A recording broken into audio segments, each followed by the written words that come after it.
ബീഹാറിൽ തേജസ്വി യാദവ് മഹാസഖ്യത്തെ നയിക്കും. തിരഞ്ഞെടുപ്പിൽ പ്രതിപക്ഷ സഖ്യത്തിന്റെ മുഖ്യമന്ത്രി സ്ഥാനാർത്ഥിയായി തേജസ്വിയെ പ്രഖ്യാപിച്ചു. ഉപമുഖ്യമന്ത്രി സ്ഥാനാർത്ഥിയെയും കോൺഗ്രസിന്റെ അശോക് ഗെഹ്ലോട്ട് പ്രഖ്യാപിച്ചിട്ടുണ്ട്. രാഹുൽ ഗാന്ധിയും പ്രിയങ്കയും അടക്കമുള്ളവരാണ് മഹാസഖ്യത്തിനായി ബീഹാറിൽ പ്രചാരണത്തിനായി ഇറങ്ങുന്നത്. इस चुनाव में अगले मुख्यमंत्री चेहरे के रूप में तेजस्वी यादव जी को हम लोग सपोर्ट करते हैं. മഹാസഖ്യത്തിലെ പാർട്ടികളുടെ കൂട്ടായ തീരുമാനം വന്നിരിക്കുന്നു. ബീഹാറിൽ തേജസ്വി യാദവാണ് മഹാസഖ്യത്തിൻ്റെ മുഖ്യമന്ത്രി സ്ഥാനാർത്ഥി. VIP-യുടെ വികസ്ശീൽ ഇൻസാൻ പാർട്ടിയുടെ മുകേഷ് സാഹ്നി ഉപമുഖ്യമന്ത്രി സ്ഥാനാർത്ഥിയുമാണ്. അശോക് ഗെഹ്ലോട്ടാണ്, കോൺഗ്രസിൻ്റെ അശോക് ഗെഹ്ലോട്ടാണ് ഔദ്യോഗികമായി പ്രഖ്യാപനം നടത്തിയിരിക്കുന്നത്. തേജസ്വി യാദവിൻ്റെ പ്രതികരണം ബീഹാറിനെ ഒന്നിൽ നിന്നും വീണ്ടും പടുത്തുയർത്തും, ഒരു പുതിയ ബീഹാറിനെ നിർമ്മിച്ചു നൽകും എന്നുള്ള കാര്യം കൂടിയാണ്.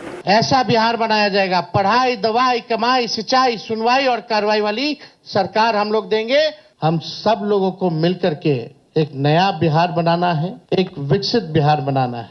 ഇന്നത്തെ ഒരു പത്രസമ്മേളനത്തിലൂടെ നിലവിൽ മഹാസഖ്യത്തിനകത്തുള്ള കല്ലുകടികൾ, അതുപോലെ തന്നെ ആശയക്കുഴപ്പങ്ങൾ, ഇതെല്ലാം തന്നെ ദൂരീകരിച്ച് കൃത്യമായിട്ടുള്ള ഒരു സന്ദേശം ജനങ്ങൾക്ക് മുൻപിൽ, ബീഹാറിലെ ജനങ്ങൾക്ക് മുൻപിൽ വെക്കുക എന്നുള്ള കാര്യമായിരുന്നു. അതെന്തായാലും ഇപ്പോൾ മഹാസഖ്യത്തിന് സാധിച്ചിട്ടുണ്ട്. നിലവിൽ പ്രശ്നങ്ങളൊന്നുമില്ലാതെ കൃത്യമായിട്ടുള്ള ഒരു ലക്ഷ്യത്തോടു കൂടി തന്നെയാണ് മഹാസഖ്യം മുന്നോട്ട് പോയിക്കൊണ്ടിരിക്കുന്നത്. അല്ലെങ്കിൽ അത്തരത്തിലുള്ള പ്രതീക്ഷകളാണ് സഖ്യത്തിലെ നേതാക്കളെല്ലാം മുന്നോട്ട് വയ്ക്കുന്നത്. ഒരു തരത്തിലും പ്രശ്നങ്ങളില്ല, ഒറ്റക്കെട്ടാണ് എല്ലാ പാർട്ടികളും എന്നുള്ളൊരു പ്രഖ്യാപനം കൂടി ഇന്നത്തെ പത്രസമ്മേളനത്തിൽ നടത്തിയിരിക്കുന്നു.